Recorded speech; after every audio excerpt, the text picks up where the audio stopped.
আপনি নির্বাচনে দাঁড়াচ্ছেন কিন্তু আপনি একটি ইশতেহার ঘোষণা দিতে গিয়ে সেটাকে আবার ইশতেহার বলছেন না এবং ইশতেহারকে আপনি বলছেন প্রেমিক প্রেমিকার মতো একটি কমিটমেন্ট। আপনি এটিকে সেটি মানে ইশতেহারটিকে আসলে ওটার সাথে কেন তুলনা করলেন? কেন এটি ইশতেহার নয়? দেখেন, ইশতেহার শব্দটা এর আগেও তো আমরা শুনেছি, বহুবার শুনেছি।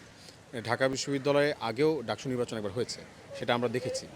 সো যারা ডাকসুতে নির্বাচিত হয়েছে তারা কি আদতে যে ইশতেহারগুলো দিয়েছিল সেগুলো কি পূরণ করতে পেরেছে, করেছে? কেউ কি জিজ্ঞেস করেছেন, তাদের জিজ্ঞেস করতে পেরেছেন? কোনোভাবে জবাবদিহিতার আওতা না গেছে? যায়নি। আমি নিজে সাক্ষী, যায়নি।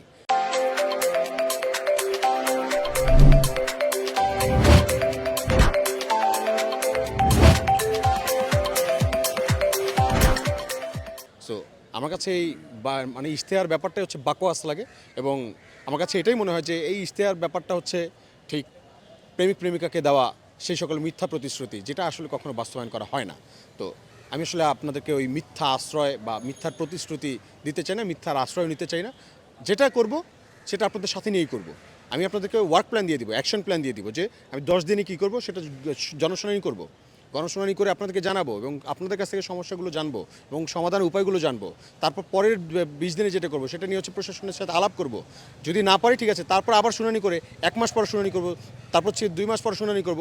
100 দিনে মাথায় এই সমস্যার সমাধান যদি না করতে পারি, বা যদি হচ্ছে কোনোভাবে এই প্রশাসন এই সমস্যার সমাধান না করে, তাহলে সকল শিক্ষার্থীকে সাথে নিয়ে দুর্বার আন্দোলন গড়ে তুলব।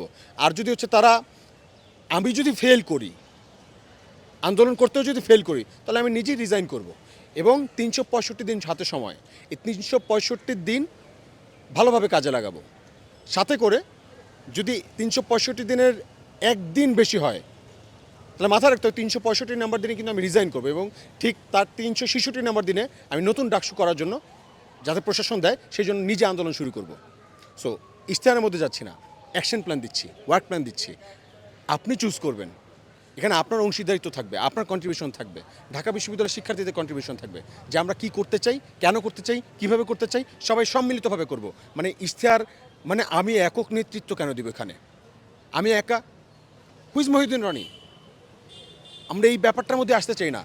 এই কাল্ট ফিগার, এই যে কাল্ট ফিগার তৈরি করা হয়, নতুন মানে নতুন নেতা হওয়া, জাতীয় নেতা হওয়া, এই যে লোভ, সেই লোভের থেকে ঠিক আছে মানে ক্ষমতাকে কুক্ষিগত করার জন্য যে কালফিগারগুলো তৈরি করা হয়, এটার প্রতি আমার হচ্ছে প্রচণ্ড অনীহা। সেজন্য চাই না যে একক কোনো ব্যক্তিত্ব বা একক কোনো নেতৃত্ব এভাবে দাঁড়াক। আমরা বলবো যে মানে পুরো ঢাকা বিশ্ববিদ্যালয়ের প্রত্যেকটা শিক্ষার্থীদের অংশগ্রহণ এখানে থাকুক, তাদের কন্ট্রিবিউশন থাকুক, তাদেরকে সাথে নিয়েই আমরা যা করব একসাথে করব, প্রত্যেকটা একসাথে মুভ করব।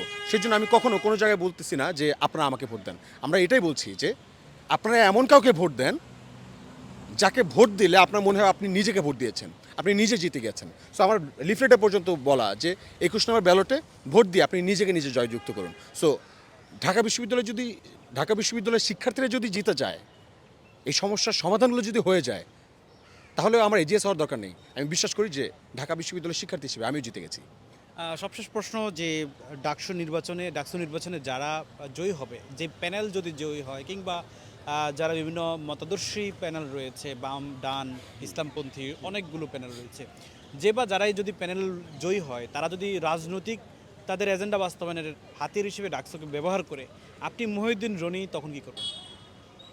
দেখেন, যখন হচ্ছে দেশে চরম মাত্রার ফ্যাসিবাদ ছিল, তখন আমাকে কথা বলতে দেখেছেন তো নিশ্চয়ই। তখন কি কেউ আমাকে দমায় রাখতে পারছে? ইন্টেনশন ছিল, নিয়ত ছিল, যেই ফ্যাসিবাদের রক্তচক্ষুকে উপেক্ষা করে আমাদের কথা আমি বলবই। সো এমনটা যদি দেখি যে ঢাকা বিশ্ববিদ্যালয়ের ডাকসুকে ব্যবহার করে কোনো গোষ্ঠী বা কোনো দল তাদের স্বার্থ হাসিল করার চেষ্টা করে, তাহলে আমরা ঢাকা বিশ্ববিদ্যালয়ের শিক্ষার্থীরা সবাই মিলে সম্মিলিতভাবে তাদেরকে সমুচিত জবাব দিয়ে দেবো ইনশাল্লাহ। আপনাকে অসংখ্য ধন্যবাদ। আপনাদেরকেও ধন্যবাদ। ভোটারদের জন্য কি বলবেন লাস্ট? ভোটারদেরকে এটুকু বলবো, আপনারা সবাই সুচিন্তিত, সুবিবেচক।